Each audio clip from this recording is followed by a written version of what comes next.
Hi, it's Katrina. Number 10. The Akashic Records. The Akashic Records are said to be a mysterious library of information that holds the secret to your soul. To be able to access this sacred knowledge, you have to be in tune with a vibrational frequency and also know the right prayer to say. There is no scientific proof that the Akashic Records exist. However, according to people who practice Theosophy, a mysterious religion that briefly gained popularity in the 19th century, it's a very real thing. Theosophy was created by Russian mystic Helena Blavatsky, using the teachings of various ancient scholars and religions from around the globe. She incorporated symbols into her teachings such as the ancient swastika, the Ouroboros, and the pentagram. What she and her followers taught was something so mind-bending, it's hard to even explain. But I'm going to try. According to Blavatsky, the Akashic Records is a collection of all events, thoughts, emotions, and words that have ever been. It's allegedly a record of all things past, present, and future. Theosophists believe the records exist in a mental plane outside our physical world that can only be reached through extreme psychic ascension. When accessed, the record should give you a glimpse at all the cosmic knowledge that's available. They would be able to see everything that's happened, everything that will happen, and all things that are happening now. Some of the more famous people who claimed to access the Akashic Records include clairvoyant Edgar Cayce and famous mystic Rudolf Steiner. Edgar was the same man who claimed that he had a vision of Atlantis on the day of its destruction, no doubt a gift from browsing the Akashic Records. However, there is no scientific proof that such a plane of existence is out there. But of course, that's what makes it so interesting. What do you think? Do you believe in the records? Let me know in the comments, and be sure to subscribe if you haven't already. Number 9. The Palpa Geoglyphs. Before the Nazca culture of Peru began creating the Nazca Lines, strange geoglyphs that were carved into the desert, there was an entirely different culture doing the same thing. They were called the Paracas culture, and they thrived in Peru between 800 and 100 BC. The Nazca picked up where they left off, flourishing from between 100 BC and 800 AD. Both groups of ancient Peruvians had a flair for ceramics and textiles, and they were both highly advanced cultures. Amazingly, each group created strange geoglyphs across the landscape. The earlier pictures left by the Paracas culture are called the Palpa geoglyphs, and they are far more mysterious than those created by the Nazca. The Nazca mainly created geoglyphs of living things. They carved huge images of hummingbirds, sharks, spiders, monkeys, and flowers into the flat desert floor. But the Paracas left behind glyphs of extremely obscure humanoid beings. These ancient figures almost look like they could be human, only they clearly aren't from this planet. They have strange bodies, appear to be wearing unusual clothing, and some of them even appear to have space helmets on. They truly resemble a band of aliens from a faraway planet. Most mainstream archaeologists agree the Palpa geoglyphs were likely meant to be depictions of kings and shamans or other important people in society. But this is just one conclusion that was formed on the basis of incomplete information. The truth is that nobody knows what the bizarre geoglyphs are supposed to represent or who they were meant to be seen by. Many of the images are so big you can only see them from high in the sky, from a satellite or an airplane. But why would the ancient Peruvians create carvings that could only fully be seen from above? It could be that they were trying to entice alien visitors to bless them with their knowledge of technology, or it could be something else entirely. Unfortunately, it's a mystery that has yet to be solved. And now for number 8. But first, I wanted to give a big shout out to Tasso Saros and Casey Luter. Thanks so much for watching and supporting this channel. If you are new here, be sure to subscribe and join the family. Number 8. The Eye of Providence. The Eye of Providence is one of the most visible symbols in the world. This isn't a secretive, symbolic image hidden from public view. It's on the $1 bill and the Great Seal of the United States. And it can be found on countless churches across Europe and on several buildings that were constructed by the Freemasons. The Eye of Providence is often connected to even more mysterious fringe groups like the Illuminati. But where in the world did the strange and all-seeing eye come from? And for that matter, what does it even mean? Researchers say the earliest examples of the Eye of Providence come from religious artwork that was completed during the Renaissance period. The eye was meant to be a representation of God. For example, in the 1525 masterpiece that was painted by Pontormo, titled Supper at Emmaus, he included the Eye of Providence above the head of Jesus Christ. This was meant to symbolize that God was there with him, watching over the event. From that point on, the eye continuously represented a divine providence and the benevolence of God or his Son, Jesus Christ. It was meant to be a sign of God's eternal watch over humanity. This is why you can find the eye on American currency, which is already steeped in religious symbolism. However, there is still a lot of mystery surrounding the eye. Nobody knows who originally invented it or how it became such a common symbol. There is also speculation that it was inspired by something far more ancient and a lot less Christian. You might have noticed that this symbol is very similar to the Eye of Horus from Egypt. In Egyptian myth, the god Horus lost his eye, but another god fixed it for him. So the ancient Egyptians believed that it possessed healing properties and made all kinds of amulets with the symbol of the eye. But what do you think? Let me know your thoughts in the comments. Number 7. Mysterious prehistoric skull. Cambridge archaeologist Professor Graham Clark recently completed excavations at the prehistoric Star Car site in North Yorkshire, England. This place is considered to be one of the most important locations from the Mesolithic period of Great Britain. The site was first occupied around 9335 BC, with people living here for a span of about 800 years. In 1947, amateur archaeologist John Moore noticed pieces of flint sticking out from some dredged ditches, which led to a small excavation and the first discoveries of artifacts. However, it was Clark's most recent dig that revealed something impressively strange. Excavators found a small collection of headdresses that were made from the skulls and antlers of red deer. 33 deer skull headdresses were found at the site, and only 3 others have been found elsewhere in the entire world. Nobody knows why the Mesolithic people of Great Britain crafted what were essentially hats made from deer bone. Someone removed pieces of the antlers and drilled holes into the animal skulls. And according to experts, these skulls may have once been used as hunting disguises. Ancient hunters may have placed the deer skulls over their heads to make themselves look like deer during a hunting ritual. Either that, or they could have been used in bizarre dances or ceremonies by firelight. It's really hard to say for certain what was going on 11,000 years ago. Number 6. The flying carpet.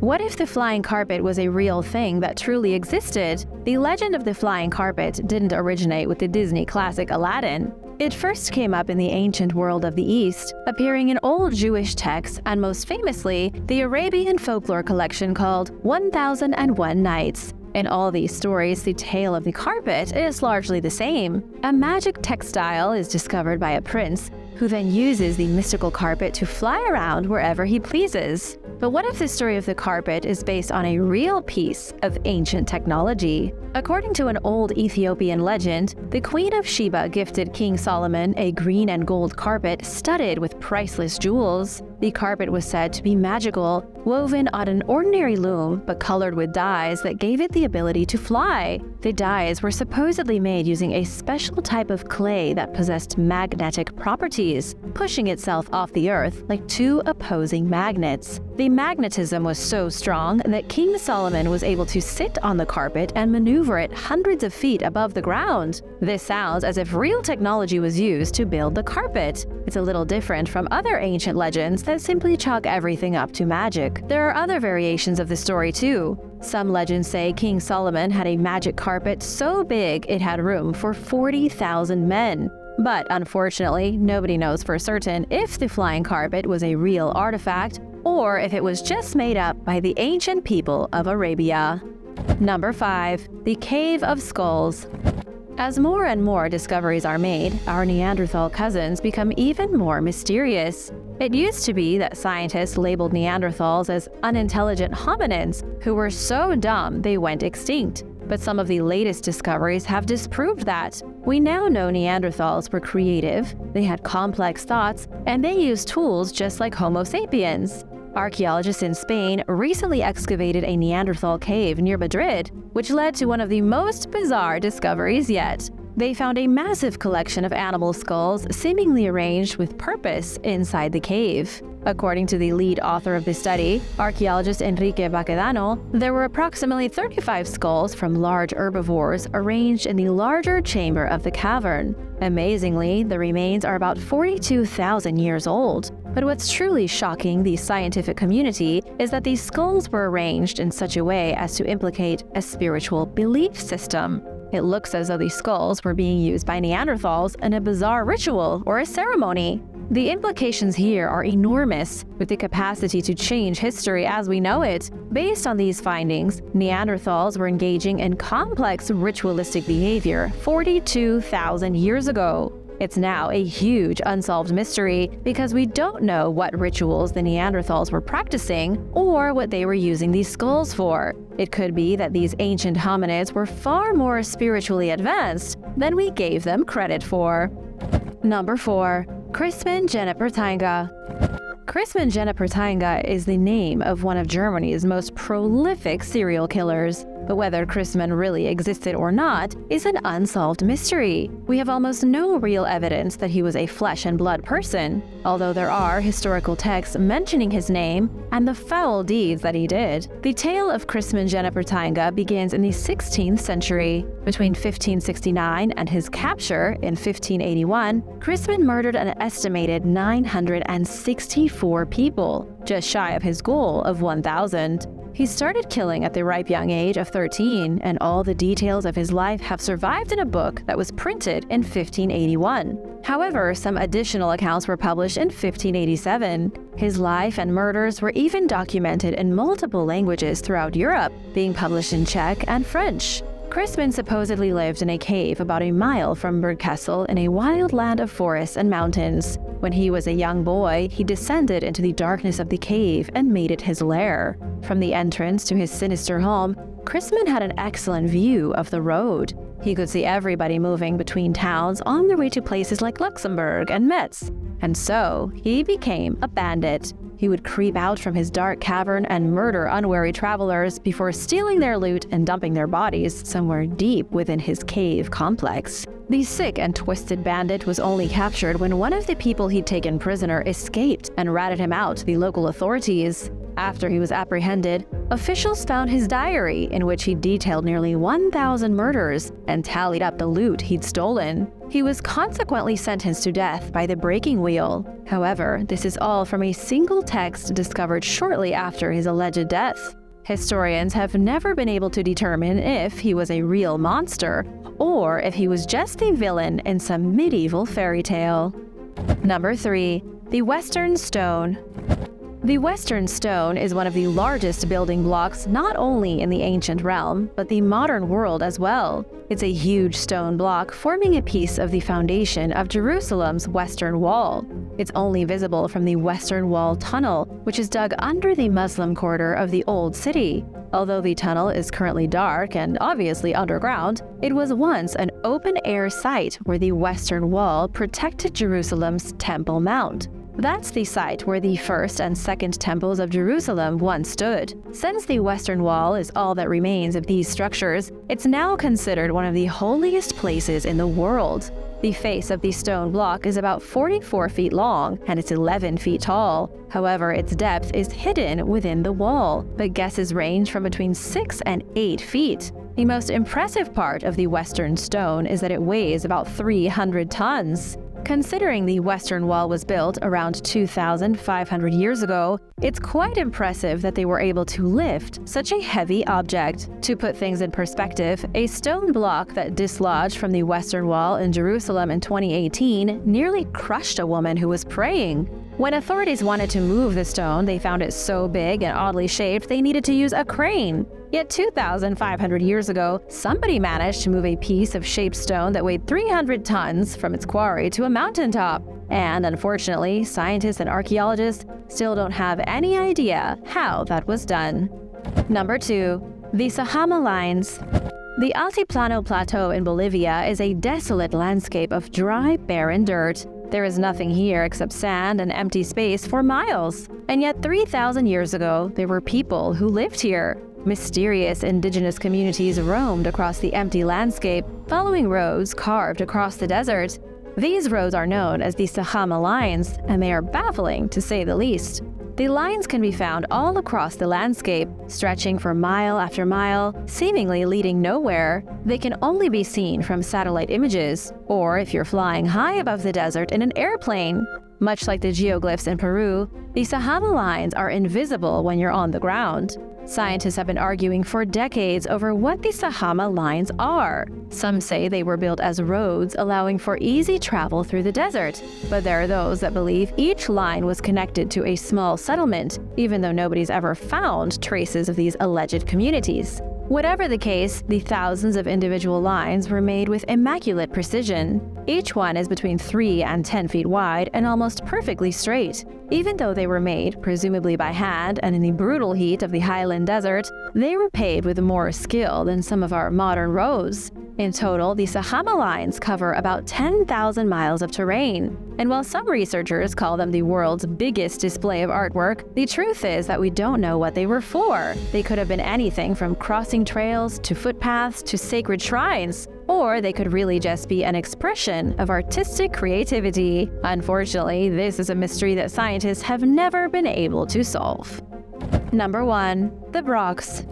The Brochs, which are prehistoric stone structures from the Iron Age, can be found all over Scotland, and they are some of the strangest things in the United Kingdom. The largest number of these weird stone towers can be found predominantly on Shetland, Orkney, or on the Western Isles. Scientists think it may be because stone building material was more available in these regions, and so it was easier for the ancient people to engineer towers instead of buildings made of timber. Archaeologists still praise the Brochs as being the greatest construction achievements of anyone in Iron Age Europe. But just what were these buildings for? That's the one thing nobody's really sure about.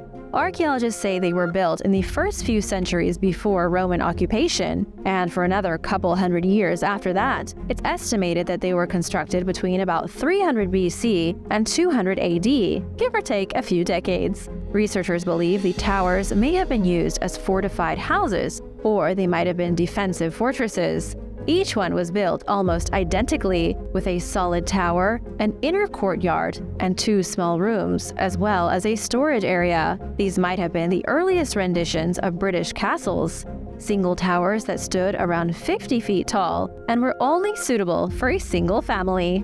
Thanks for watching! Remember to subscribe, and I'll see you next time. Bye!